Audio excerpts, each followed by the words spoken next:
achieve success with global.media.com.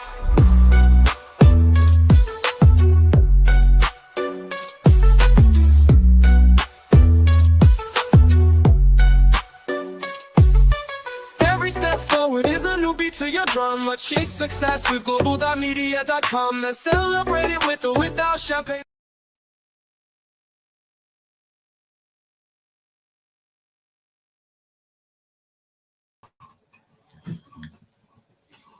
Annie, we can't hear you. Are you talking?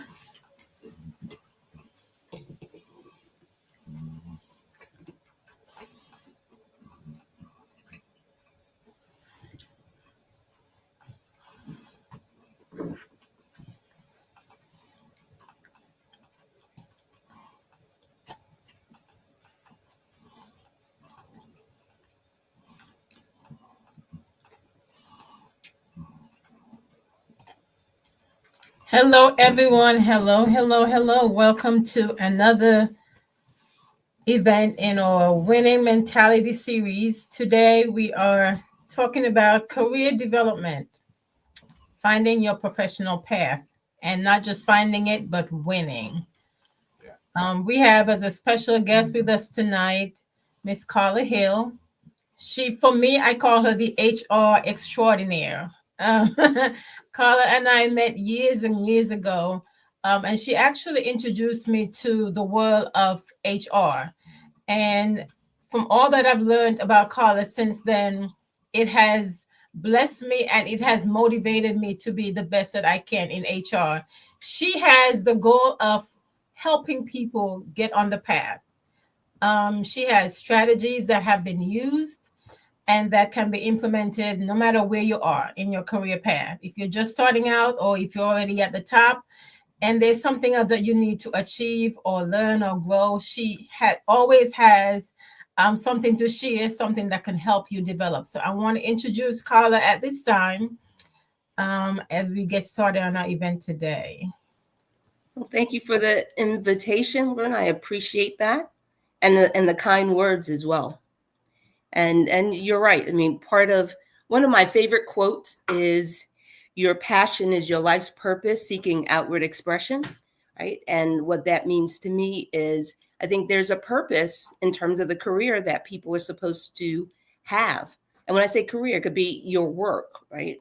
And the thing is, it really starts with an internal assessment of who you are, and that pouring in. As a HR executive for years and a person that loves to see people operating in their gifts, when that aligns, when your personality, interests, skills, and values matches the needs of the organization or your business, it's a win-win, right? And that's really what I'm looking for. That's what I want to help people do.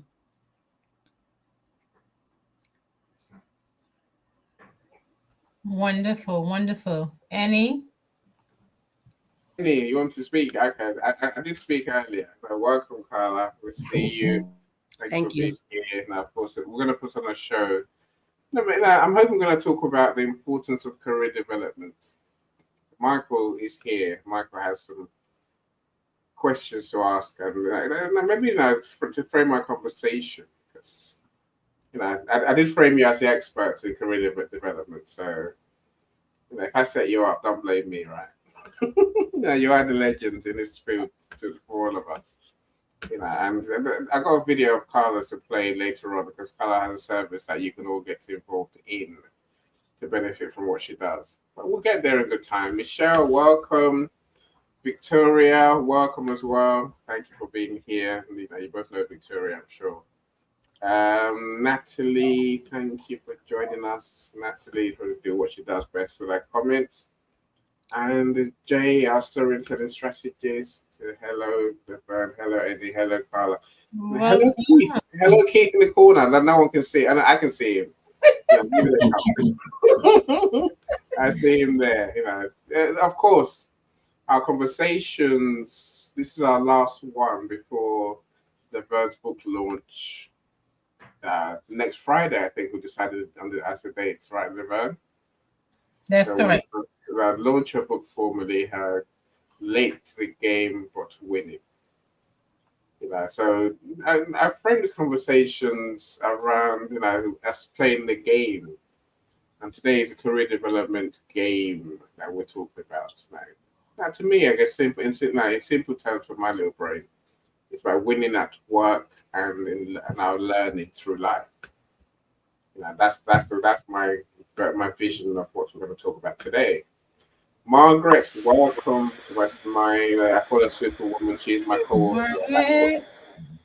See that book behind me? That book there, Lessons Learned from COVID-19? Yeah, Margaret's one of my co-authors in there.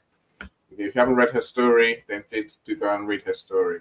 I just got a picture from Christine Disick, and that's her name, holding a copy of my book. That cheers me up no end.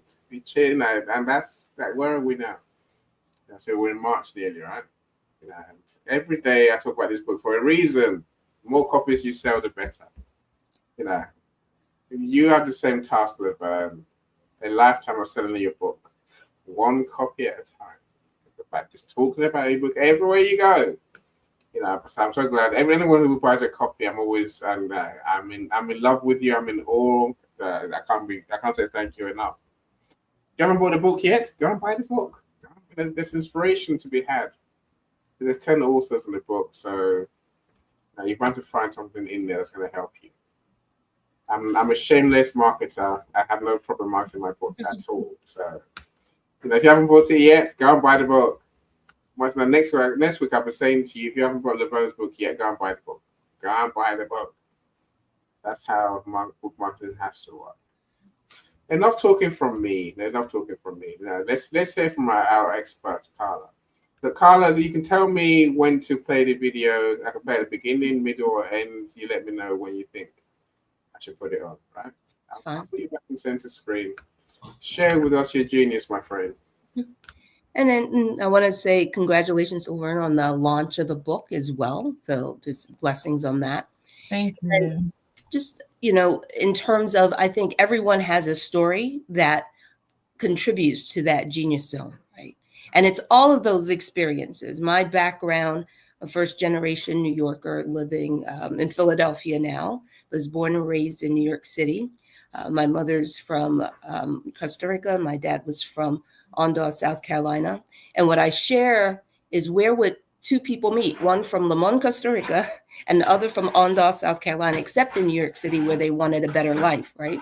So what that means, that's impacted me in terms of being a daughter of an immigrant and an entrepreneur, but always had a very strong work ethic, having both sides of getting the degrees, right? Master's degree, the certifications, working hard, also partnering with my husband in real estate. So it's different streams, but so we can have options, right? Because one of the things I've sat at tables in terms of executive level tables, and every organization, everything has a role and a mission. Organizations are not in business to ensure that you stay employed, right? They are to deliver the best profits for their shareholders, in the case of for-profits, for nonprofits, and for government, it's to deliver those services efficiently. Now, you can luck out and really have sometimes people that are in those CEO or commissioner spots that have a heart for people. But in general, their mission is not to make sure you stay employed. That is each individual's jobs. And one of the things I talk about is really having, in business, we talk about strengths, weaknesses, opportunities, and threats, right? And I say that we need to apply that to ourselves, right? What are our strengths? What are the weaknesses? What are the opportunities and threats? We've seen that the federal government is being disrupted, right? In terms of my 35 years of HR executive experience, we've never really seen anything like that. But that just tells me that we have to be prepared for everything, right? Or anything or nothing. There's nothing that is going to be permanent. So it is our jobs to understand how we're going to support ourselves and our families, right? So in terms of begins with assessing your personality, your interests, your skills, and your values. And one of the things during my 35-year career, unfortunately, I've had to terminate tons of people, lay people off as I was going through how many layoffs I've participated in with government. It's probably been at least 5. But, going back to 1989 when the nursing home was closing, right? So there's that process. And the thing is, the people that I've terminated, laid off, they're not bad people. They're not operating in their design. If you have to do something for 8 to 10 hours a day and you are lukewarm on it, it's not going to sustain you or the organization. It shows. And it's almost like the enemy is mediocrity, right? The thing is, when people are flowing in their gifts, and on the other side of HR, where people are really designed to what they're supposed to do, to me, I don't really need other art. I love to see that. And in that case, the organization wins and the person wins also. And that's really what I'm seeking, that alignment. I'm a nerd when it comes to career pathways. And I know that there's 33,000 different occupations, and that's documented by the Bureau of Labor Statistics. I speak to before a lot of groups, and if I ask people what some of the younger students, what they want to do, they name the same 5 to 10 occupations. So if you've never seen it, how are you supposed to know what you're supposed to do? And I just tell the story of my career exposure story is my mother being a retired registered nurse supervisor. A lot of Black and brown women that come over from different countries, they go into nursing. And in 8th grade, I said I wanted to be a doctor because I just wanted to reflecting on it, I just wanted to be successful, whatever that looked like. But in undergrad, we had a family friend.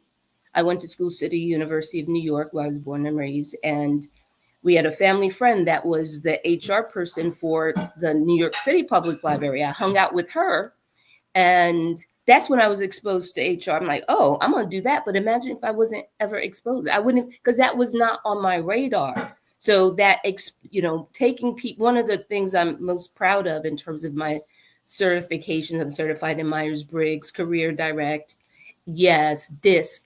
Yes is your exceptional self, and it's specifically for 12 to 16-year-olds, right? Where they get a 20, I've been loving this because I get to engage the parent as well as the student.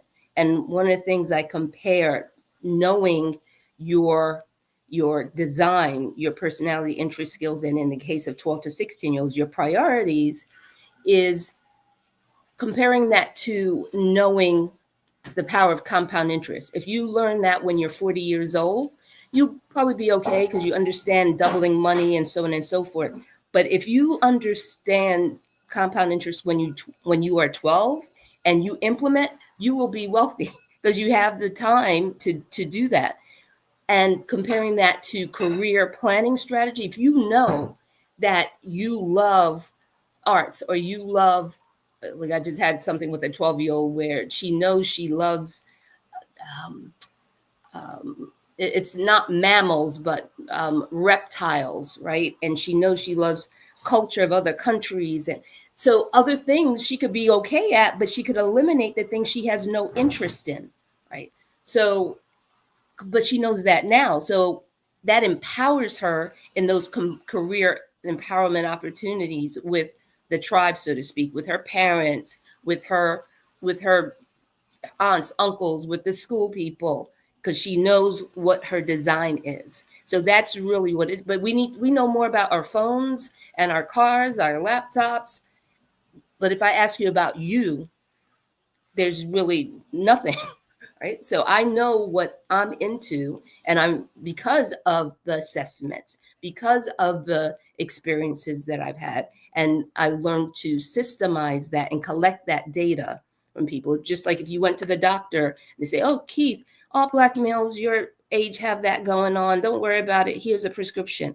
But they didn't ask you, they didn't do any blood work. They didn't ask what your signs and symptoms were. They didn't get any type of data. So it's the same thing when we are giving advice to people in terms of the careers. We mean well, right? Because one thing, whether somebody's white, Asian, Latino, Black, we all want our children to do better in general than we did, whatever that means, right? So we are giving advice. Oh, put your head down and stay in school, or go into trades. Oh, become a police officer like Uncle Tommy. Like they're just, what is that based on, right? It's just based on our limited knowledge. So my thesis is start with yourself. One of the things we talk about in assessment circles is if you stay within, you'll never go without, right?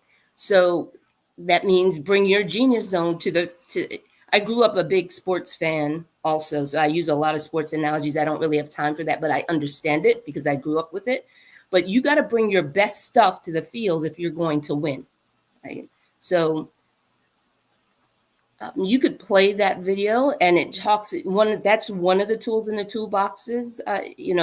I like that assessment tool that you're going to talk about because it is short. There's a lot of people push back with in-depth assessments, but the more information you have, it's like having an X-ray versus a PET scan. You can get more information, but I love this because it talks about what people are motivated to do, right?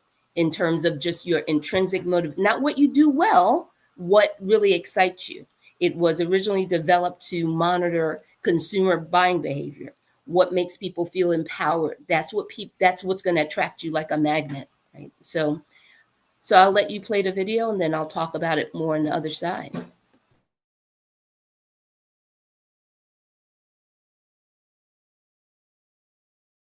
I was playing somewhere else. Give me one quick second. I'll play the video. I love the points you're making. I have to say, I love that. I think a question in development is, I guess some people take the view that it starts as adults, but I take your view that it starts as children. When we can start as children, we are so much more into anything that we really want to be into. Now, Michael's come back. I'm glad he has. So let's play the video, and then we can have a conversation. Welcome to Discover Your Drive. In a world full of personality assessments, what makes Drive so uniquely different? It comes down to 3 areas: your personal life, your relationships, and your career. When you discover your drive in your personal life, you will learn why you think the way you think. The imposter syndrome that you feel sometimes, the ego, the anxiety, the fear, the self-doubt. When it comes to your relationships, it's all about connecting with other people and their drives. Whether it's an intimate, friend, or personal relationship, learning how and why other people are driven the way they are absolutely changes the way that you show up and the way you connect with them.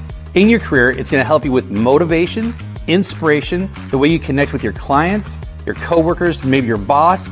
And then sales, it absolutely changes the way that you sell when you understand what drives other people. So to discover your drive, simply scroll down. There's gonna be 35 questions. It'll take you less than 5 minutes. Each question is based on what makes you feel important. So work and family can be important to you. Work and family may not make you feel important.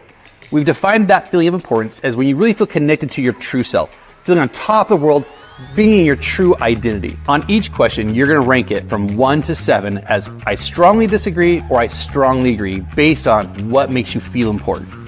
As you finish your last question, make sure you put your name and email address in so I can send you your 57-page custom drive assessment, which will help you connect more with yourself, revolutionize your relationships, and catapult your career. Brilliant. So you will get a complimentary report once we drop the link in. It's not 57 pages anymore. They realized that was a lot of data. It's 2 pages that summarizes your superpowers as well as your kryptonite. And DRIVE is an acronym. DRIVE is for, the D is for director, the R is for relator, the I is for intellectual, the V is for validator, and the E is for executive. And each one really, the first variable talks about what motivates you, what allows you to feel empowered. And this is based on the psychologist Thomas Dewey that says people are motivated to move towards what makes them feel important. So that first variable is what drives you, what makes you really excited, what makes you empowered. And the second variable is how you go about getting that done. So on the drive system, I'm a R, I'm a relator, and my second is an executive. So directors, I'll start with D. Directors are motivated by lifestyle, by freedom, living a life on purpose. They like to travel. They like to live life on their terms. Relator is an R. Relators are motivated by adding value to others, mentoring, development, service.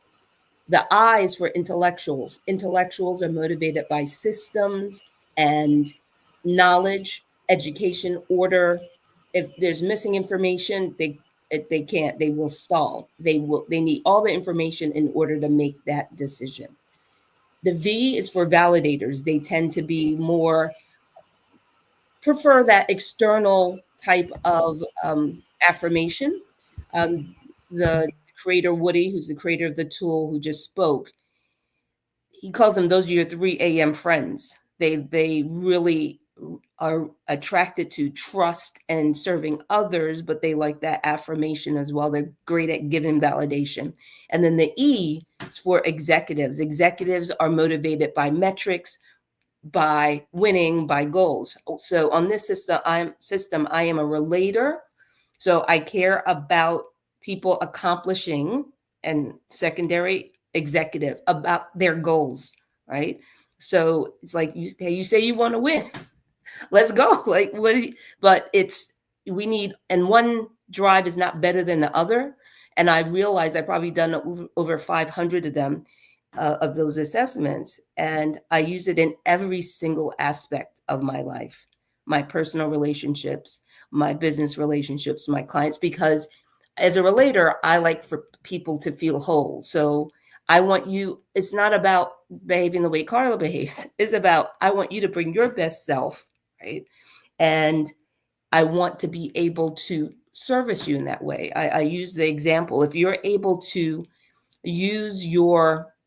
become a practitioner at being able to navigate and support people in their preferred language or their preferred drive, you just are more supportive of people. You can talk to more people. You'll be more efficient. That's relator executive language, because I believe in efficiency and I believe in people being made whole. And the example that I give, I mentioned earlier that my mother's from Costa Rica, so she speaks Spanish and English with a Jamaican accent. And one of the things so we have a third of the family that speaks Spanish only, a third that speaks Spanish and English, and another third that speaks English only. Now, the person that's bilingual, they're able to speak to everybody, right? Right. So it's the same thing. If you're able to speak to each of those languages in the drive system, your directors, your relators, your intellectuals, your validators, and your executives, that makes it more efficient in anything that you do, right? It's not preaching to the choir, it's preaching to the way that person prefers to be spoken to. And I've used it almost for health professionals, I use it almost as a triage tool, because it's short, but it's so accurate. I've used it probably over 4 years, every day, multiple times a day. And it's a great overlay for career development as well. As a relator executive, it makes sense that I've been a human resources executive most of my career, right? Or all of my career. And that as I pivoted, I retired recently 2 months ago in October, 3 months ago, 4 months ago, time goes by. Yeah. And what I've pivoted to and what I've shared with people, and Keith and Laverne were at my retirement party as well.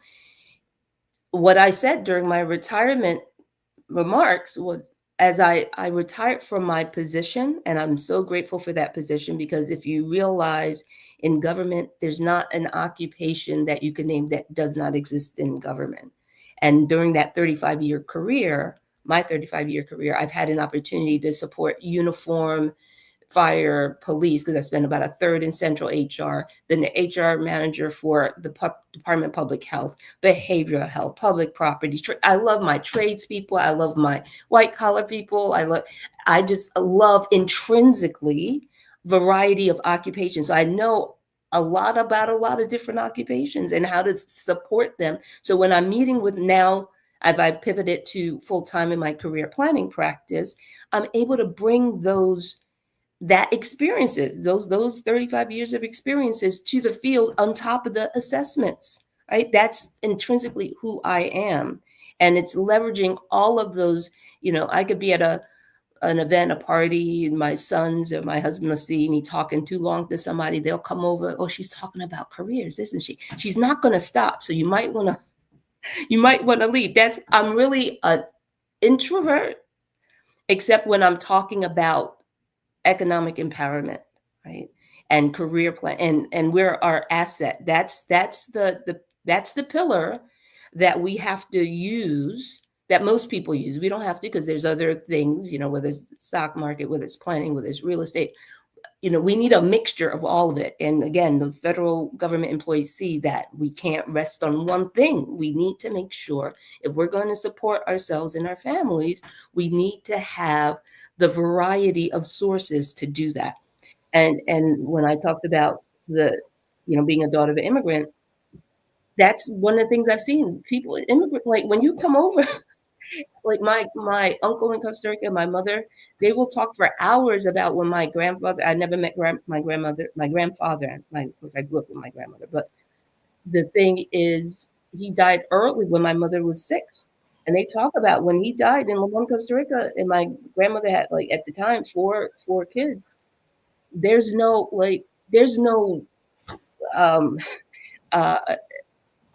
floor, right? You have to go and make money. You have to, like, there were plenty of times where they went hungry, right? So when you come here, you start hungry now.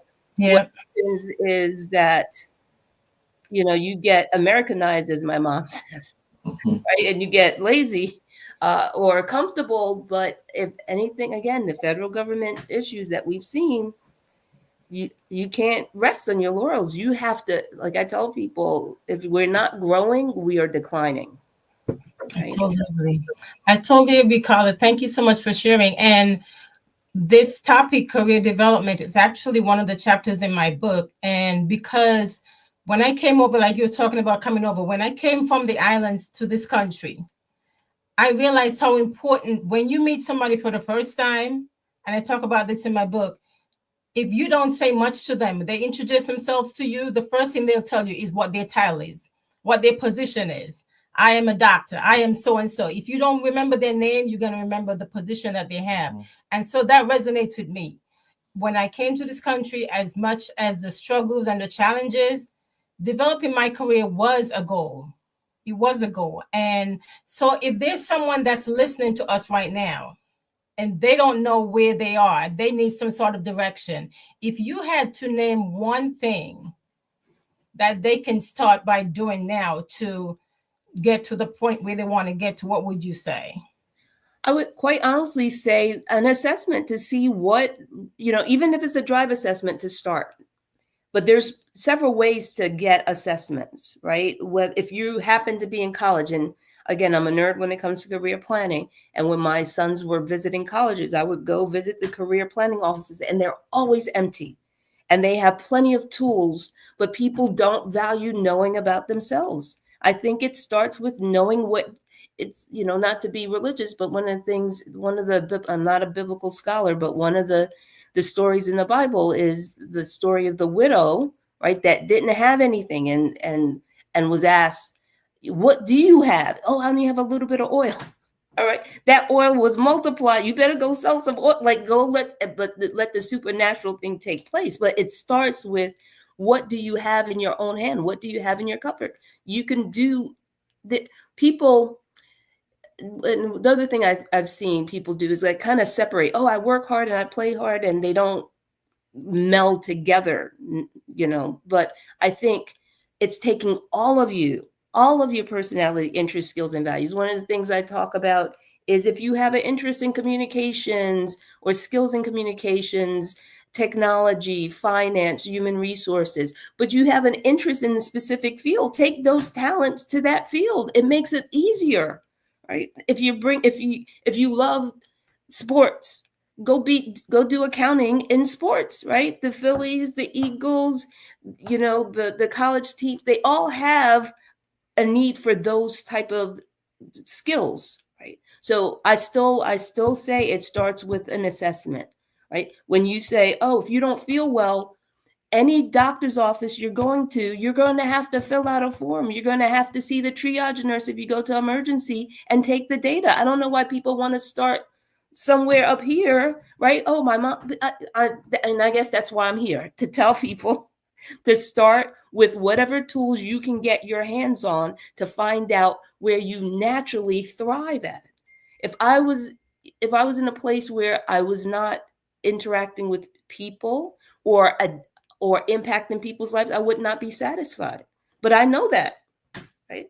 So instead of wondering it, and if I'm very clear, then I'm going to look for those opportunities, even volunteer. And I'm on the board of a couple of different things, and I'll push back. If people want me to do spreadsheet, I'm not doing, because that's not what I do. It for my business, I do it for my household. But in terms of, I know what my gifts are, right? It doesn't make sense to do things that you are not, especially in a volunteer type of thing. But even the volunteer activities that you work in, those are some, what we call in human resources, transferable skills to other areas as well. But people are just all over. I'm saying, take an accounting of your personality, interests, skills, and values, knit that together, and then develop a plan. That's what I do. I see it in, I love doing that, right? But I'm skilled in doing it. I have an interest. So I'm really blessed that I know how to do that. But really what I want is for other people to realize what they can bring to the table as well. So the answer is assessments. And there's free ones. There's ones at your school, if your organization might offer it.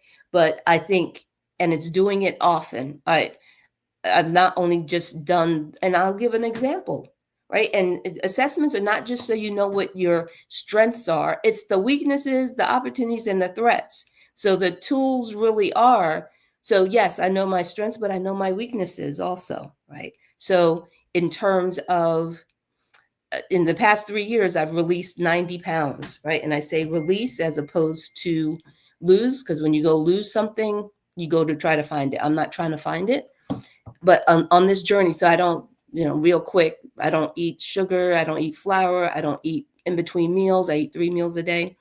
And I do it with the support of people, right? But what I learned through that journey is that in my career direct assessment, my number one personality trait is I'm unstructured, right? And I'm a serious no chaser type of person, so it's surprising for some people, but so it was like reflective of me. I'm like, but being I've had people that work for me,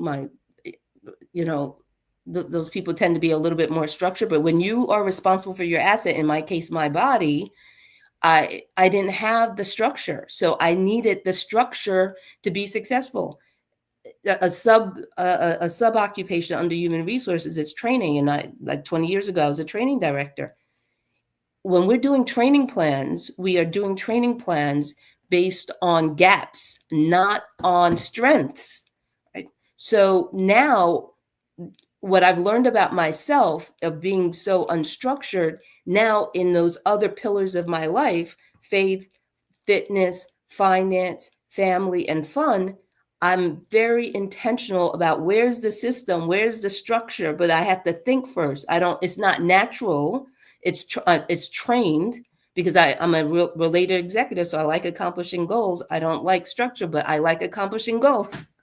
So I've brainwashed myself to say, what are the structures and the systems that I'm looking for to win? Right. So, but that came about because of assessments and reflection. I'm like, oh, that's the missing piece. I can't just do anything I want. And ironically, having that structure gives me the freedom that I'm looking for. And that's just Karla, right? I'm giving you an example of Karla's individual development plan. And now I see myself really becoming more of that intellectual, more of that, where's the system? I don't want to be all over. And and that came recently, right? Because I'm continually looking for places to grow and be successful at what I'm doing, and optimize my career and optimize my life while I'm here.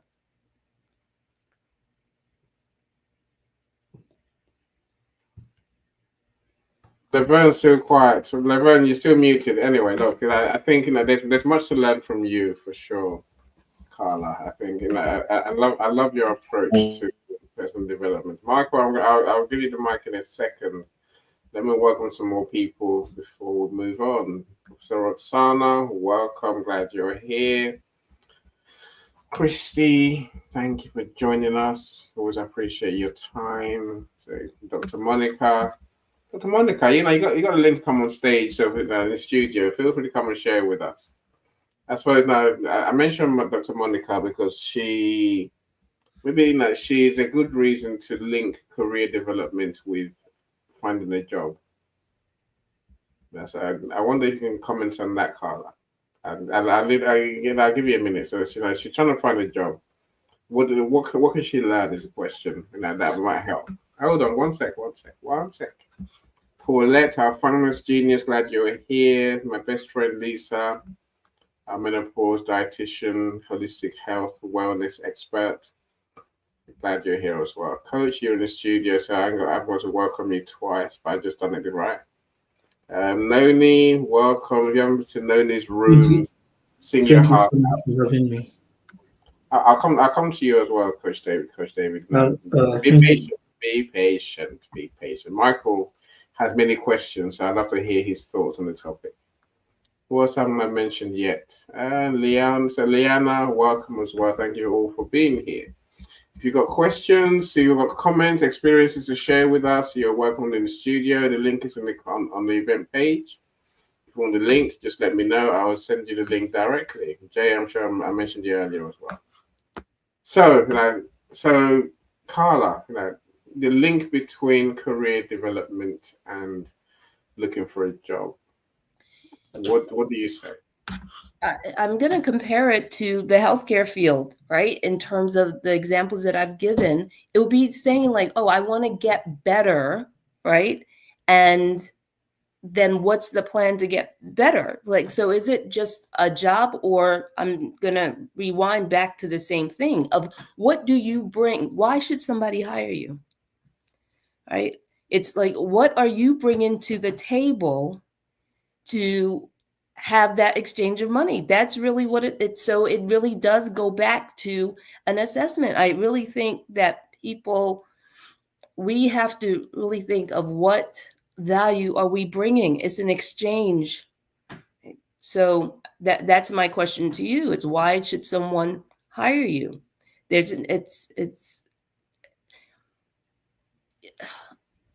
mean, it's that mindset of saying, okay, what asset, what are my skills? Why should somebody hire me? And it's more than, oh, I want a job. It's that, okay, what am I going to exchange where somebody's going to want to hire me? And it requires work. It requires assessing what that looks like and what the opportunities are also. It is the strengths, the weaknesses, the opportunities, and threats. Right. So you could be good at, 20 years ago, we had clerks, I'm dating myself, clerk stenographers. Right. So stenography was a type of summary thing, right? A tool. But let's say you're good at that, but that's not needed in industry. Right. So what other things can you convert to where somebody's going to want to pay you? Right? AI, and it's a broad type of field. There's a occupation called prompt engineers, where they come up with the prompts to ensure that businesses get the responses that they're looking for from the AI. So looking at what the opportunities are, you don't want to go into, but I still think it begins with you. I'm not, people want to skip over that first part. I'm going to keep rewinding it. It's like if you're building a house, you still need a strong foundation. I agree with you. Now keep bringing it back to square one. Really, I think this foundation is important. When my sons were, my husband really was a strict taskmaster in terms of learning your timetables, because you can't move on to algebra if you're trying to figure out times tables. It has to be like this. So again, it's knowing what are you exceptional at? But it's Yeah. not, you just can't wake up and say, oh, I'm excited. It's some introspection, just like the example I gave. Oh, I'm not good at, I prefer to be unstructured. And like I said, that was an epiphany for me. But it showed, it showed in different things, right? So there's other things that I do really well though, and that's good. You bring your strengths and you identify those weaknesses and you mitigate them. There's sometimes I have to be structured to get what I want, but I'm not going to spend 100% of my time in structured activities because my strength comes from people and helping people to accomplish their goals and win. Yeah, no, I get that. So our accountant Basil says, "Greetings, everyone. Thanks, Karla, for the mindset of it being an exchange." I think there was those words by Steve Jobs: "Do what you love."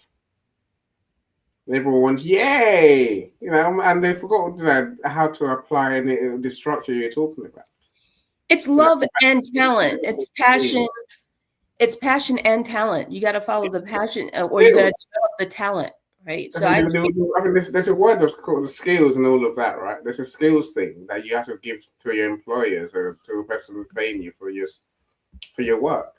yeah, if we want to talk about sports, there's a book out that it's authored by Kobe Bryant's former coach, and I think Michael Jordan and Kobe had the same coach. And what he talked about was the practice that these two elite athletes had. That it's what you don't see in terms of all of us developing our trade. Right? And I heard a couple of things in terms of peak performance. I love acronyms because I'm an executive. I speak in bullets. I think in bullets. So P is knowing your purpose to achieve peak performance, knowing your purpose. E is that you need the energy to achieve that purpose. Yeah. So we have to take care of our asset. We have to take care of our bodies. We need health and wellness because you won't have the energy to succeed. And then it's A, it's taking some sort of action. And we just can't say, oh, I want to do this. And you got to take action. And then K is for knowledge. We need to continuously learn. We need to get the right certifications, the right education. So that's what I'm saying. It's a process. It's not just like this. It's very important, right? That's how we make our livelihood. That's how we support our families. We talk about houses and cars, but we are our best asset because that's how we get houses and cars and build wealth. Yeah, you mentioned the word continuous. I'm going to come to you, Michael, in a second, right? That continuous. I mean, when I finished my degree, I started my master's. When I came across the concept of continuous learning, I was like, damn, a whole lifetime of learning. I thought I was done. Yes, I've learned a lot more since school days.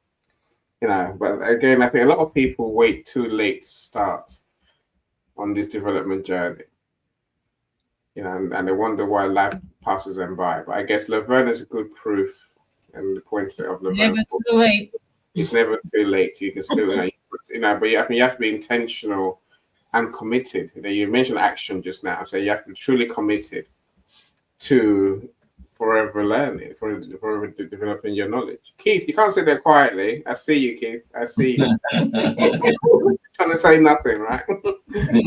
Michael, talk to us. Like, I can't put two of you on screen at once, so sadly. So, Michael, what do you want to say to Karla? What do you want to ask? The mic is yours, my friend. Hi, Karla. I'm glad to hear you. You've got a very nice melodic voice, and it's attention grabbing, and extremely astute and authoritative. As a result, paying attention to what you're saying, and I'm interested in one thing, several things. I have several questions that will just pop up every once in a while.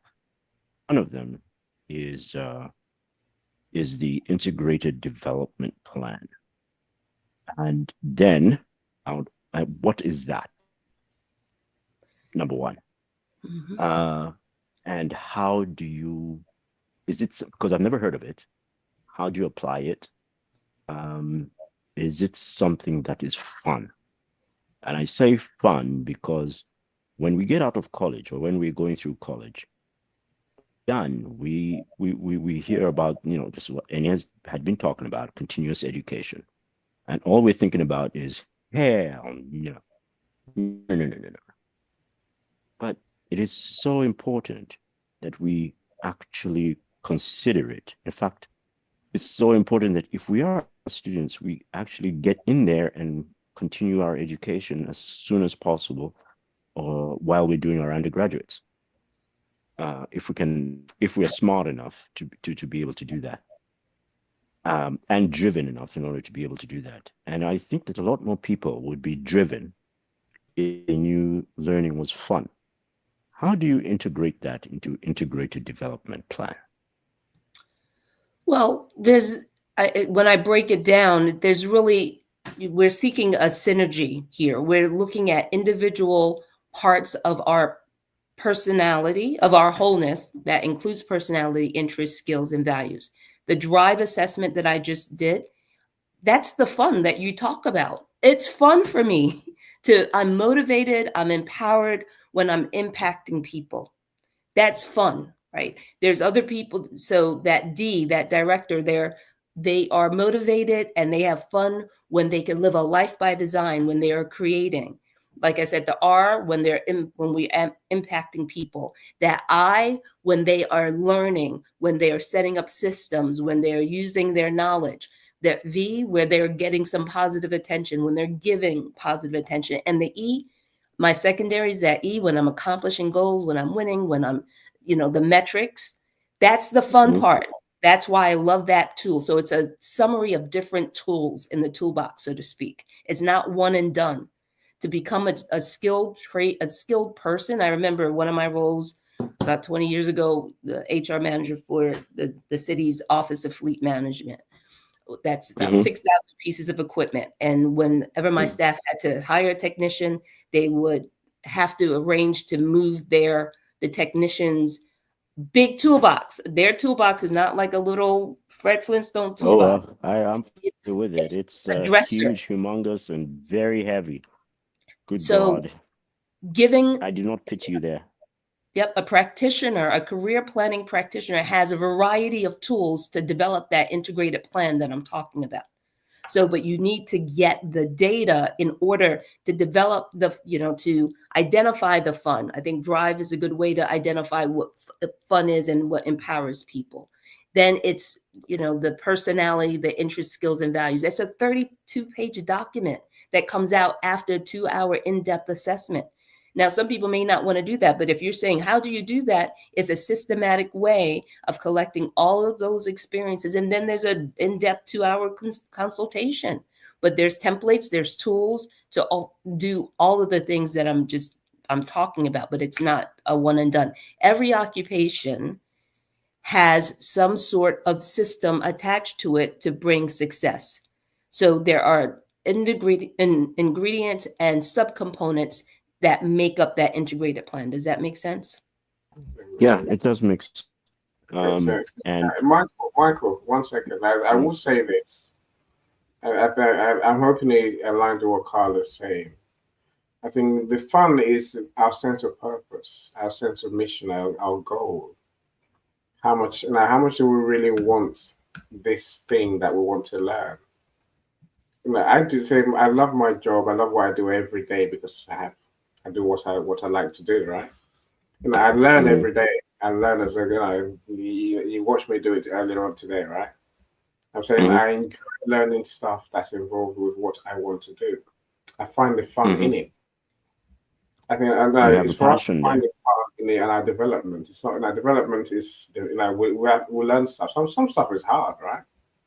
But we find the enjoyment, and I think it's trying to get to that point for me where they say when you do what you love, then you never work a day in your life. Literally, that's the way I live, and I learn accordingly. How do you get to that point? And you get these development plans. You find out how you integrate, etc. You do the tests. Do the schools do that right now or not do that? I think it's a journey. I think it's Self journey. no, you can have mentors along the way. There's wisdom in a multitude of counselors. You know, just like I said, I would not have been exposed to HR without that family friend in New York City. And part of my undergrad experience, we are a compilation of our experiences. It's just like, oh, how did I release 90 pounds over 3 years? It's work. It's mental. It's prayer. It's super that. It's so many things. How do you eat an elephant? Is one bite at a time. But it's starting, and there's systems. But it's resilience is required. Everybody, you know, it's like food tastes better when it's cooked as opposed to when it's in a microwave. So anything that you are going to do requires persistence. It requires a commitment to doing it, and it's really it's tough by yourself. Listen to the peak performance coach, and he talked about, again, that persistence and that training and that community and that mindset. He was the peak performance coach for the 76ers as well as the Portland Trail Blazers. And he talked about Tyrese Maxey, and I know the 76ers aren't doing well, but looking at individual players. And he said, Tyrese Maxey, he would go to the gym every day at 6 a.m. See, people don't see that. And he had a community around him where he could focus on what he was supposed to focus on also. So it is having, and then he would have wisdom in a multitude of counselors. He was very coachable, very teachable. So it is having a career coach. It is having the data. It is having resilience training to a certain degree also to overcome, because bad stuff's going to happen. It rains on the just and the unjust, but it's how we respond to it. So when you say, how do you do it? It's not the schools. I remember when my oldest son graduated from college, we recognized the village, so to speak, right? It's not just the parents, it's the programs that he was in. We can't delegate responsibility for educating and empowering our students, our sons and daughters, to a school. And we can't do it by ourselves either. We are knitting those things together, identifying what, biblically, when we say train up a child the way he should go. And I know that is referring to scripture, but I am going to apply it also to when we are recognizing their talents, right? Other countries do that. Like, oh, you're going down this path. Now we want a little bit more freedom, but we are part of that process to identify the talent. That's why I love doing the assessments for the 12 to 16-year-olds. The earlier, the better. Because at the very least, we can eliminate the stuff that they don't want to do. And one of the things that I'm realizing in doing my consultations with the families of 12 to 16-year-olds, when I was growing up, we all would watch the same shows, right? Watching Cosby Show, whatever you're watching. But now we don't really know, and it's not bad. They're not necessarily watching something that's bad, but they're watching YouTube videos, they're watching TikTok stuff. I remember during the assessment, what came up for this 12-year-old was that she loved cultural, she had a cross-cultural interest. And I'm like, oh, I asked the 12-year-old student, tell me more about that. And she says, oh, when I go on YouTube and I'm looking at my reptiles, then I look at what country they're from. I look at then I look at the people that are associated with that country. And then I look at the food and then I asked the mom, did you know she was doing that? She's like, no. So how are we supposed to know but that's not her fault, because that's how I know. I raised two sons. Like, you're just trying to survive, that's why it's the village, right? It's just like, but now everybody has you're talking about a community. Yeah. And, you got to use like everything. Ubuntu way of doing things. Exactly. Okay, I got It's you. a process. All right. It's a process. Annie, she's following my line of thinking. Thank you. I love her for that. Hey, Karla, I took my career and made it a business. And I can take it further, but I have these three things that's, within me that's holding me back. I'm complacent, fear, and failure. how do I overcome those to grow my company? So I think it's great, Keith. Kudos to you for identifying them, because some people can't even identify what's holding them back, and that you can state them. So I would say it's intentional about surrounding yourself with people that are going to push you. An accountability group is a start, right? But when left to your own devices, you're going to do what you want to do. But if you are intentional about joining a tribe, joining a accountability group, a mastermind, say, I want to be held accountable, and lean in, then that's really a start also. And making sure that mastermind, that group has the knowledge. Like I said, to achieve peak performance, you need to have that knowledge. You need tools that are going to help you move there. But in the book Think and Grow Rich by Napoleon Hill, it does say it starts with desire. You have a desire, but it may not be enough to move you to that next side. So you do need that. I think one of the tools is having that community, that accountability to hold you to what you say you want to do. Okay, because the contracts have come my way several, and I just, oh man, I'm gonna have to fearful of it, but it's a process, right? It is a process. But I do have to go for my 7 o'clock though. All right. Like Keith, I would love to talk to you. We can, start. Yeah, no, for sure, Keith. And I might say what turned my business around in the end wasn't technical skills. It was mindset, the fear thing, my way of thinking that was holding me back. And I got a mindset coach that transformed my business literally overnight. That's me. Karla, I have to mention, of course, the legend Stanley Green, who said, "Hey, yes, one of my favorite people." Really, and now suddenly I placed you. Plug in. in. I heard of you, and I didn't know it was you. That's always in our power group. Now I know it's you. Amazing. All right, but thank you for the invitation. Hold on, one sec. Look at this one from Paulette. Thank you so much. I've sent your information. So basically, I'll do another. I guess I hope you do another event or class on Saturday to announce your next event. You do events?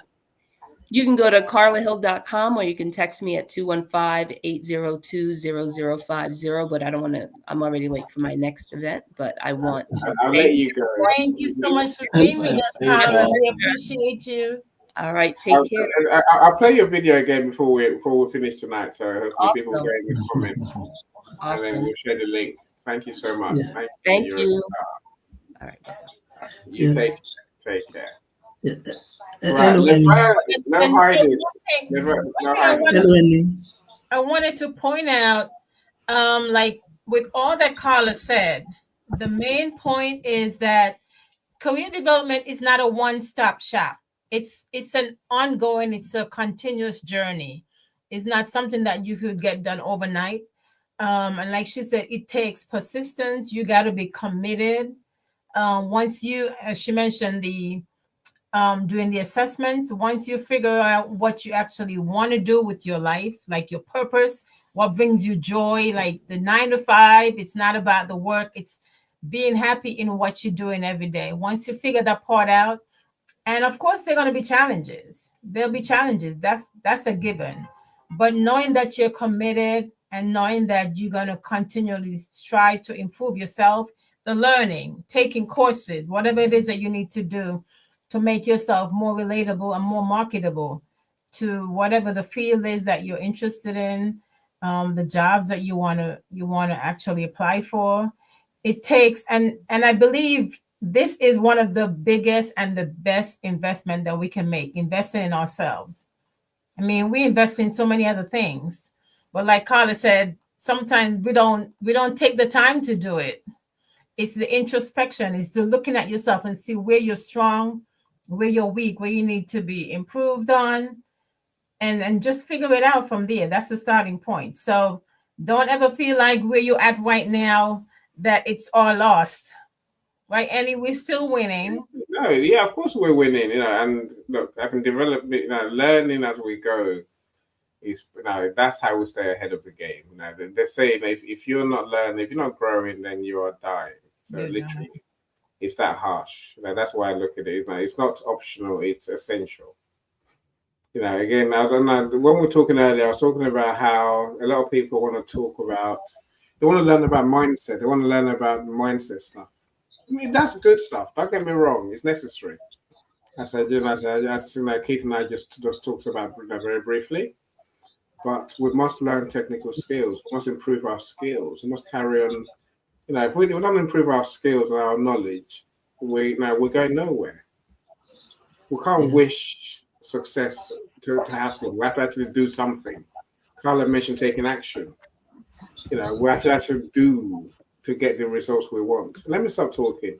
Coach David, how do you're a coach, right? How do you find fun? What does the development look like for you? A coach, right?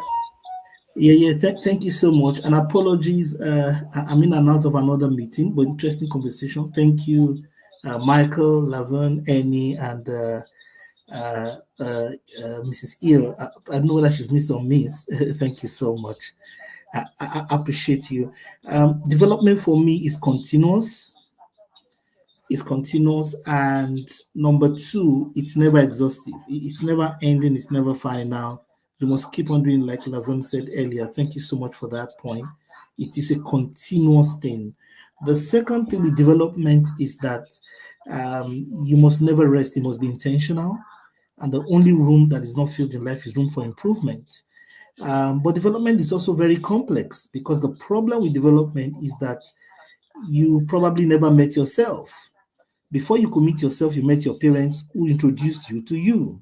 They gave you a language, they gave you a belief system, they gave you a lot of things in the first 1 year. Before you could meet yourself, you met your parents. And then you've met school, and then you met colleagues. Before you know it, you're totally lost in the maze.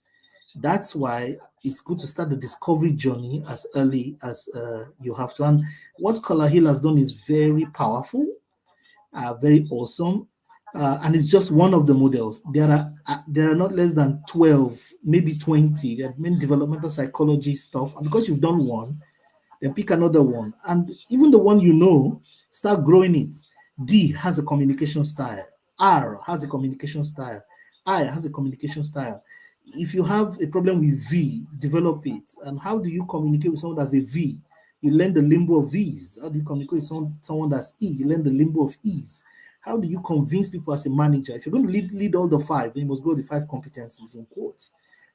So those are very interesting points. I want to speak to the question asked earlier before I keep quiet. I don't want to talk for too long. I'm passionate about this area. If you notice my voice, I can speak on and on. Now, fear and failure have their language.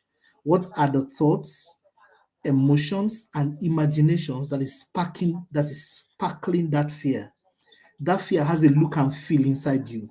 It has a construct. There was a time it was installed. An incident caused it. Something triggered it. When we do fear therapy, what we do is to find the source and the root of that fear and its anchors, and we try to collapse them. And typically, there is a trigger or an event that is being magnified and replayed over and over. So we need to give your mind as a business owner, we need to give them new neural pathways to think, or new possibilities to collapse the previous one. That's how to rewire yourself against fear and failure of the past. I can't remember the first thing that he asked about. And my last point is this. We walk through life and seldom do we dedicate time for personal development.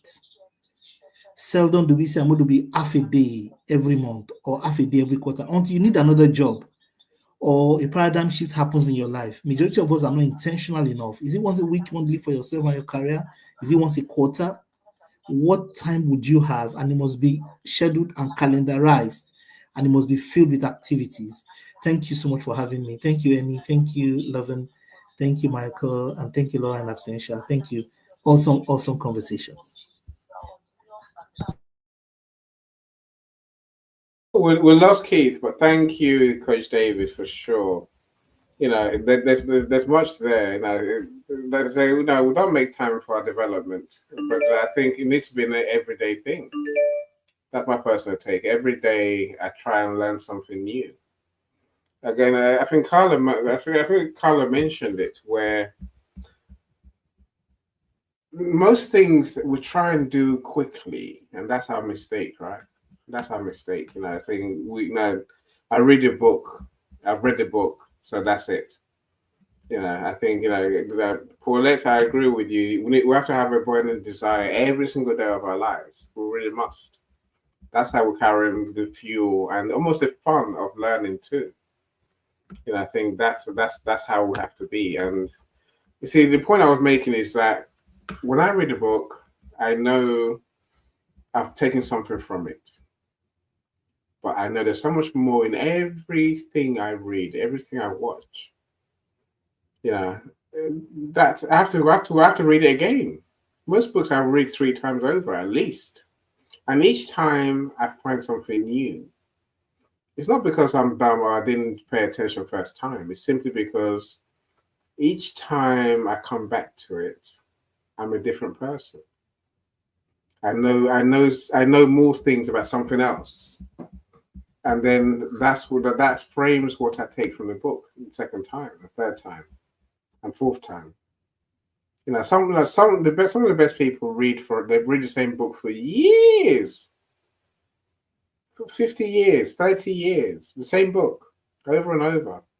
Because each time they find something new. So development is not a one-time done thing, like you just said, Laverne. You know, it's a lifetime mission. And you know, I love the coach's, you know, idea that the only room that's not full is a room for improvement. Why don't I think of these things? Damn, coach. That's brilliant. That's smart, right? I give you that much. I know what's as smart as your suit. And you don't have to talk about your suit, but when I've got our room tomorrow, we'll talk more for sure. Laverne, talk to us. Yeah, and I think Paulette, she mentioned something just now too, and it is so true. It's about continuous learning. It's like getting up with that, you know, you have that goal in mind, and that's what motivates you. That's what pushes you. So regardless of what happens, and you may not get it today, you may not get it tomorrow, but as long as you keep at it, that's what it is. And I also like how Karla mentioned too about starting as early as, and I think she says she's doing from age 12 to 16 with that assessment tool. It's like you cannot start soon enough. You cannot start too early. The sooner you get into the game, the better you are. And it's not just going to be affecting you as a person. Like everyone around you is going to benefit from that because you learn so you can teach. Whether you have children of your own or colleagues, anyone else around you, you help them too. You share that and they can see the progress and the development in your own career. So it's all about winning, and it's all about, like Karla said, the community. It's not a one person thing. Like we all need each other. I will say, I think when you get to the level of teaching others, that's when you really learn something. Mm-hmm. Let me tell you, you know, so having to stand here day after day talk about different topics, I have to actually go and learn again. You know, so, you know, many of my events I will learn from books, and before the event, I will go and read the book again, whatever book that was. I did this yesterday, and literally, I'm like, wow, why didn't I see this last time? Why didn't I? But it was always there. You know, but having to teach something means you have to truly learn it. Otherwise, you sound like you're waffling, and then there's nothing worse than waffling, right? You know, Yeah. and I suppose the other part of that point is that when I learn something properly, it comes from implementing it. You know, I hate to learn and just leave it be. You know, I talk about this, you know, this learning and this known and doing gap. We know something without actually doing the thing that we know we should do. I think, you know, we have to be aligned that if we learn something, we have to apply it and then refine it from there. That's all part of development, if you ask me. Right. Michael, come back, Michael. Come on, talk now. You had many points before we started, so I don't know what I don't know what I will answer you. I do, but Well, like, let's talk about it from your point of view. It's like this, Annie. I'm satisfied with what I've heard, and if later on, the additional questions that do come up, I'll bring them up. I do recall though that I did have a concern we did talk about what do you call it? Baseline learning. In other words, we got to learn as much as we possibly can. And this is, in general, in order to figure out what we're really good at. And that is true. That's why it's a good idea to apply yourself in areas that you're not too familiar with. It's also a good idea, that you're probably not going to need later on in the future, but at least you know something about it and you know how to use it, how to apply it, etc. But it's also understandable when Karla talked about the different fields or different what do you call it? Different industries that you enter that use the similar that require your talents. There are so many of them that are out there, and you can't just block them off because you think that, oh no, they're only interested in certain type of people, or they're only interested in, like for instance, just do one of footballers, and oh no, I can't do anything in there. I could do accounting or something, but you can always do it when you get in there and show the fact that you can actually do the work. Or even the same thing in soccer. What else? What do you need to know when you're doing soccer? Are you good at strategizing? Yes, I am good at strategizing. I can strategize through a number of things. Well, there's also the business part of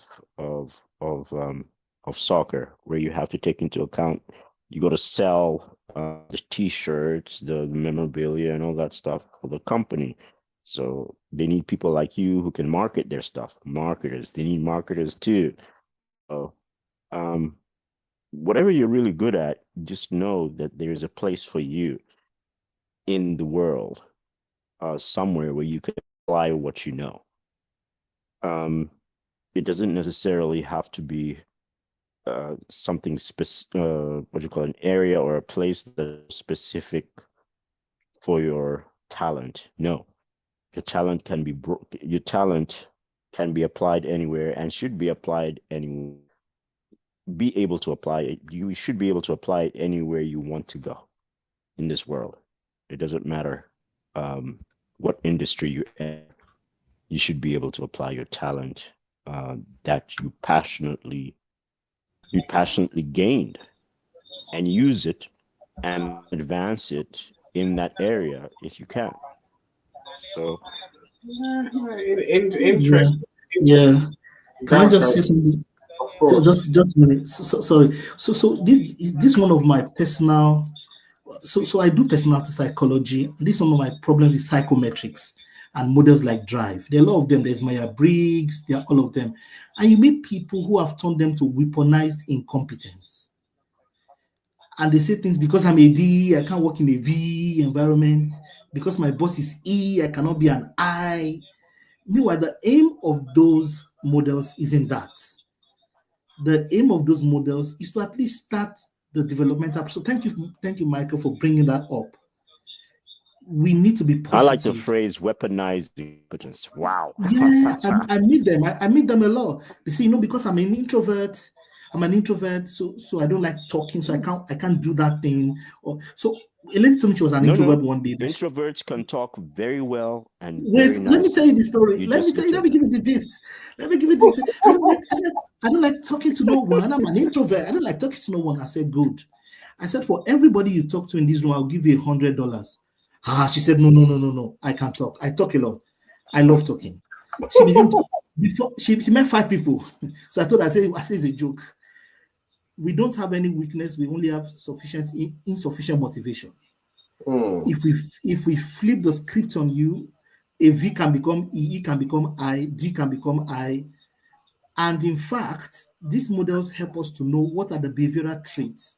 We can model a successful D, sit a successful D down, and the successful D will show us their meta model. What are the thoughts, feelings, emotions, and imaginations that go through their mind as they perform that activity? What are the set of physical steps they take? How do their muscles behave? We can program that growth for you. So it's not an incompetence or a weakness identifying model, but a strength amplifying model. But people have misapplied it in times past, saying, I can't do this because I have this, I can't do that. And those labels don't exist. If they pay you good money, you find yourself flying. Introvert becomes extrovert, extrovert becomes introvert. I mean, can you keep quiet for 10 hours? I'll give you chocolate. You find young children still sleeping. They force themselves to sleep because they're looking for chocolate at the 10th hour. And trust me, they are coming for the 10th hour. They are coming at you. Just don't say anything. Watch class captain. Don't make noise. Don't make us lose chocolate. Don't make noise. They self-regulate among themselves. Go on, Eddie. I think I just said that. Michael, Michelle says you're amazing, Michael. You do make us laugh, and we do love you for being you, right? I think, I agree with you, Coach. I think that people misunderstand psychometrics sometimes, at best of times. But even within that, I will say that there is a thing about being intentional in what you are learning, what you're developing in, what you are learning. The knowledge you're getting and the areas you're spending your time. Yes, of course, we can work anywhere, Michael, but I'd rather do what I really want to do. That's why I run my own company. That way I can do what I really enjoy doing. In marketing, there's something called a T-shaped learner, a T-shaped learning plan, development plan. Call it what you like, right? But it's T-shaped. So essentially, there are a few broad areas at the top. Now, email marketing, social media, ads. Are you with me? I'm saying there's analytics. There's different broad areas that you can learn. But you've also got to go deep on some of those. That's a long T shapes down, right? And that's about learning across broad areas, but also learning deep in some things, the things that really interest you. When you learn deep, I think you can apply that anywhere, literally. And I'm not saying you should. I'm saying at least you have the capacity to apply your deep knowledge and your deep insights in different settings. I talk about thousands of events every year. That's just the way my life has turned out. My business has turned out, right, doing these events. And I amaze myself. And when I say, sometimes I'm shocked, I come out with some ideas because I think, how do I know that? It's by having this T-shaped learning model in my head. So that I know some things some things I've learned and just parked away because I don't intend to use them. But I still know what they are. I still know enough to apply them in the right setting, right? My point is, we can be intentional about what we develop our knowledge and skills in. We have to be. Otherwise, we just go around in circles, and when they're being shallow, not actually knowing enough about anything. Jack of all trades and all that. I'm sure we all know that saying, right? Be a master of something. Is my point. Right. And as you're talking about those skills, is having those skills that's transferable. Yeah. Like regardless of where you work, you in yourself, there are some things that you could do regardless of the job, regardless of the environment that's in you. Those are your innate transferable skills. You could be used anywhere. I talked to my son who's 15. I'm saying to him, you think your exams are about the grades. It's not about the grades. Of course it is. It matters what grades you get. But I'm saying deep down, it's about you learning how you learn. You learning what interests you. You learning what's really within you, what's inside you. It's not what the school gives you. I know you asked a question earlier, Michael. This education system is what it is. It's aimed at a broad range of kids to learn something, to at least be aware that this thing exists. But most of the learning most of the interest can be peaked when they're young, but then it carries on through life.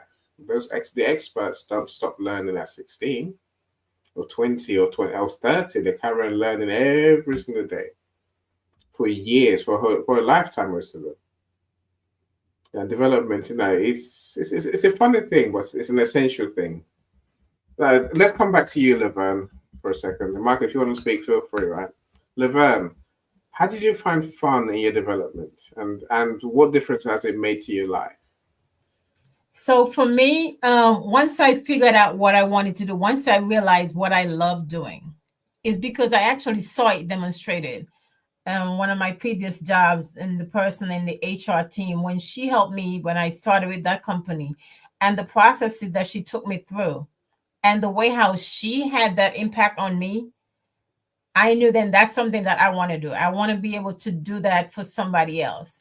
And so coming up through the HR, on the HR path, there are different routes in HR that you can take. And so currently my path is the hiring and staffing. And at the end of each day, whenever I'm able to contribute to someone getting started on their journey, that's the highlight of my day. That's where I find fun. We call it fun, but that's what makes me happy.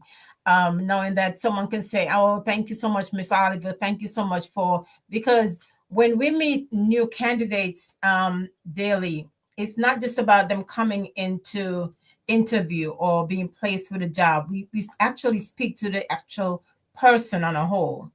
And so we get to learn from them. They share their experiences.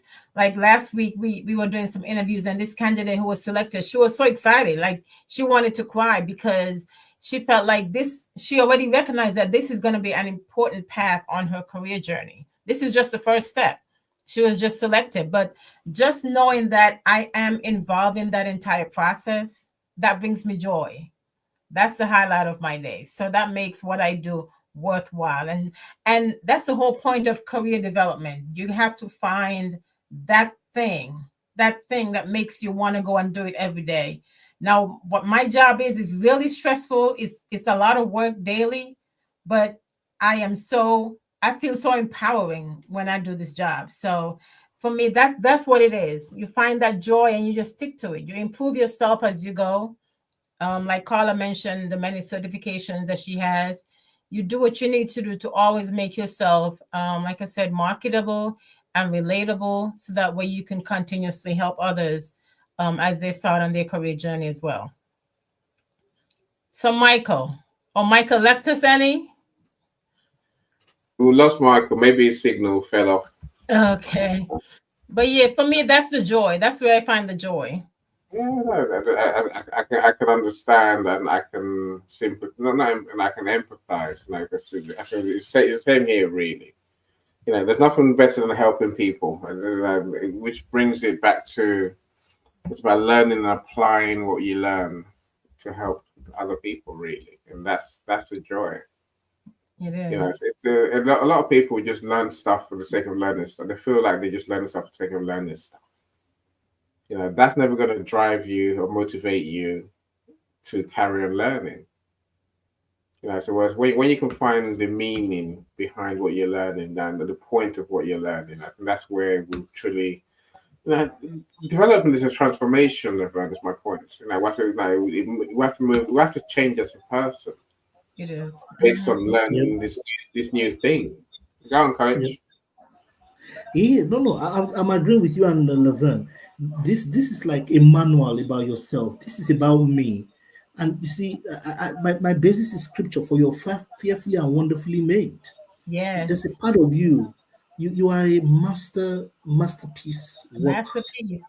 You're a masterpiece. And so it takes a while to master yourself. And you're created as a being of growth and greatness, and requires to school yourself in understanding yourself. I don't want to go preaching, but you see, there's a lot to achieve. There's a lot to achieve in life. And if, for example, you're a D, for example, we need a lot of Ds. If you're an R, we need a lot of Rs. There are deep things. And if you're an R, you can be the R that can help us understand V's better or E's better. Just to add to what we're saying, that it's a developmental map, and it never finishes. And my counsel is for us to take as many of these things up to develop ourselves, because we need more people to be winners at work. And that links to the topic we're also talking about tomorrow. We want people that are indispensable. We want superstars anyway. We want, and we have the tendency, if you just think about how the equipment that God has put together in our bodies, how we spoke yesterday, we're speaking today and tomorrow, and our voices don't finish. Right. How the megapixels of our eyesight never finish. How we stand up and walk every day, and you walk and walk and walk and walk, and your leg doesn't finish quarter. So Right. there is, you're created as a master.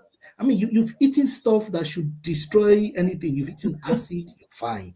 You've eaten alkaline, you're fine. Your digestive system is a masterpiece.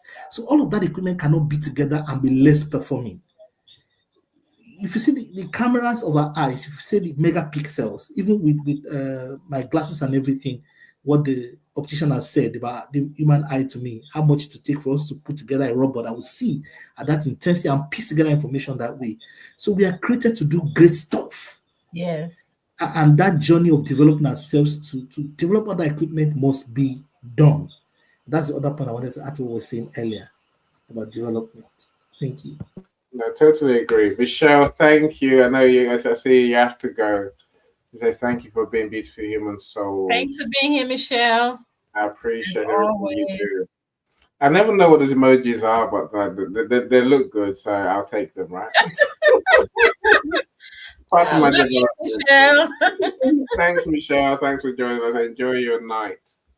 Now, Michael's still alive. Thank goodness, he's still there somewhere. Right? He's just not in the studio. Look, look. I guess the final thing was, I'm going to play Karla's video before we go, just for those who we joined late or those who are watching the replay as well. I think development. Is I agree with this. It's a life mission, right? And yes, we are. We're superhuman. What we're capable of is remarkable. And say, I always bear the words in mind. It's not, it's not what we can't do that scares us. It's how amazing we are, and the greatness we really could do that scares people. That's the truth, right? People are scared of how far they really could go. Yeah. Because to get there means putting the work in, and doing the work to learn, and doing the work to make the mistakes, and doing the work that it takes to become a different person, to change our lives completely. And I say, no, we must not be scared of how great we are, and we can be, as you're saying, Coach, right? I guess I'm always I always have Maslow's hierarchy of needs in mind. Just when you've done everything, when you're as good, when you're the expert, now what? Do I stop? No. No, you gotta keep going. The top level of Maslow's hierarchy of needs is self-actualization. It's that question: how great can you be? How great can you really be? That keeps us developing. That keeps us learning.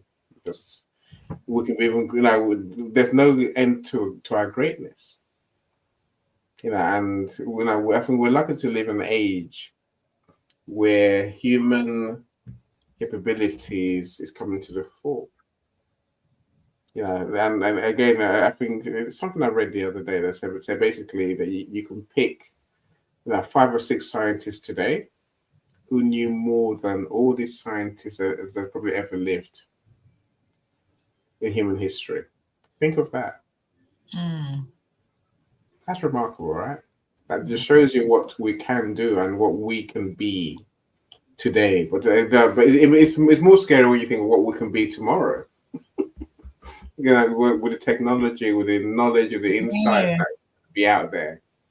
What can we really do? Remarkable, amazing, unthinkable things. That's the quantum development. Go on, Laverne. I think you have the last one. Of course. No, it's all about embracing it. It's embracing it, knowing that it's a continuous journey. It's embracing lifelong learning, and not being afraid of going forward. Like you say, Annie, it's the things that you haven't done yet. Embrace it and just welcome the change, because success is not about where you started.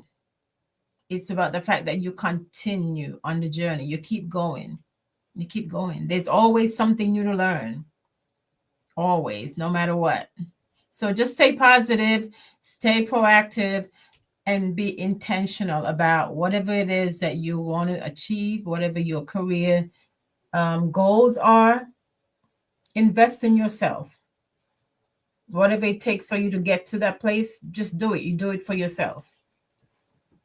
I wonder if this is the only one that you're probably never going to stop doing until you die. Right. Of the games in your book, Laverne. Right. This is the book, my friends. This is the book that we want you to come and buy next Friday when we launch the book. So this book will be available at launch price. I don't know what it is. It could be 99 cents. It could be $1.99, something like that. That's the most it's going to be. So do come and do join us. Laverne's going to sing and dance for us next week. It's book launch day, right? So she will. We're willing to entertain you, of course we will. But please do come and support Laverne to become a best-selling author by buying the book at launch price. So all you have to buy is the ebook as well. So if you like the ebook, then you can buy the print book. Yeah. Right. Now, I've guaranteed to make Laverne a bestseller next week. So I need your help. Bring your shekels. Now in the UK, Coach David, in case you're wondering, it's $1.79 if it's $1.99. Otherwise, it's just 77 pence. Come on now. Come on, buy your friends copies too. And the Verse family and friends, now we need your help too. So I'm going to get on the email.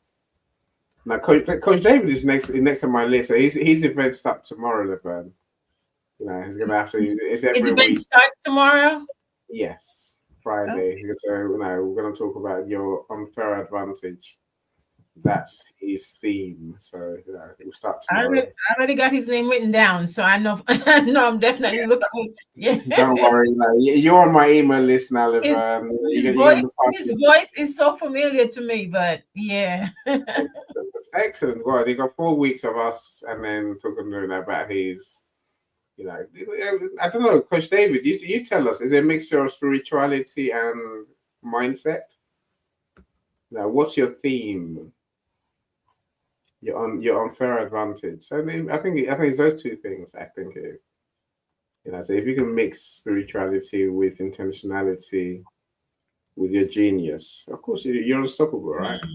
Yeah, that's the point. But now do join us, my friends. Laverne, as always, please go in the comments and engage with our friends and follow people. And Laverne, you gotta meet them. Stop telling me I'm busy. I am, Annie. I am. No, I don't. I am, Annie. You haven't been looking. There's one chance to get your bestseller, Laverne. It's not one chance. We can do it again if we had to. I'm saying, if we don't get it, I'm gonna have to do it again anyway, right? But we've got one chance to bring your friends, your family, your LinkedIn connections together to buy your book.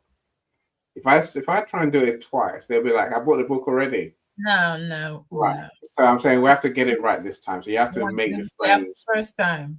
Yes. There's no choice. That's if I say guarantee, it means it has to be, right? But thank you, Laverne. You've been a star, but I can't thank you till next week after our launch event.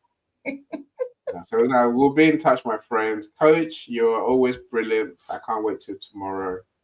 Look, do check out Karla's Discovery Your Drive. So there's a website for it. I'll put the link in the comment. KarlaHill.com, KarlaHill.discoveryourdrive.com. So I'll show you the video again so you know what I'm asking you to go and check out. So do go and check it out. So when we come back, then we'll say bye to everyone, and then we should bid you good night. Give me a minute and a half. That's what the Lalon's video is. Welcome to Discover Your Drive. In a world full of personality assessments, what makes Drive so uniquely different? It comes down to 3 areas: your personal life, your relationships, and your career. When you discover your drive in your personal life, you will learn why you think the way you think, the imposter syndrome that you feel sometimes, the ego, the anxiety, the fear, the self-doubt. When it comes to your relationships, it's all about connecting with other people and their drives. Whether it's an intimate, friend, or personal relationship, learning how and why other people are driven the way they are absolutely changes the way that you show up and the way you connect with them. In your career, it's going to help you with motivation, inspiration, the way you connect with your clients, your coworkers, maybe your boss. And then sales, it absolutely changes the way that you sell when you understand what drives other people. So to discover your drive, simply scroll down. There's gonna be 35 questions. It'll take you less than 5 minutes. Each question is based on what makes you feel important.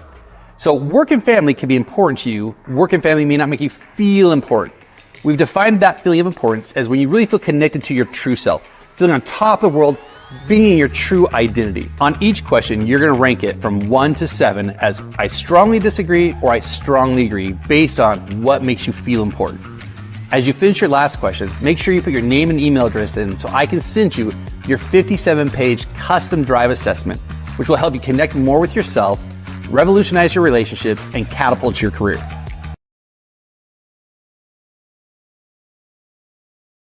Yeah, no, do check it out. So I'll put the link in the comments. So no, do go and have a look, my friends. It's free assessment. If I missed anyone out, I hope there's one more comment apparently. We'll get to Michael. Is Michael saying so exercise and I've got to do it? Of course you do, Michael. So do I after this. But tonight, past midnight, I've got a meeting to have before I do that. Thank you so much, everyone. Laverne, you can have the last word. Just do it, folks. Just do it. Whatever that goal is, just go get it done. Win the game, my friends. You got to win the game, right? Coach, you're muted. What's your last word for us today, my friend? Yeah, my last word is development never ends. And by the way, go take the drive test. Take it, take the 57 page report, piece it aside, do a developmental plan. Don't turn it to weaponized incompetence. No. Look for a way to use to develop yourself. Create a curriculum of your life. The word CV actually means curriculum vitae, which is course of life, the flow of your life. So develop the flow of your life and do all you can to grow with these two. So I'm excited. Thank you, Laverne and Amy and Karla in absentia. Thank you so much. Thank you. Thank you for being here. Thank you for sharing. Yeah, I will say thank you. I'm thankful to you too, Coach. Enjoy your night, my friends. So, I would love to say I'll see you in 2 weeks' time. I'm going to see you next week for the book launch on Friday. Enjoy your night, people. Take care. Have a good night.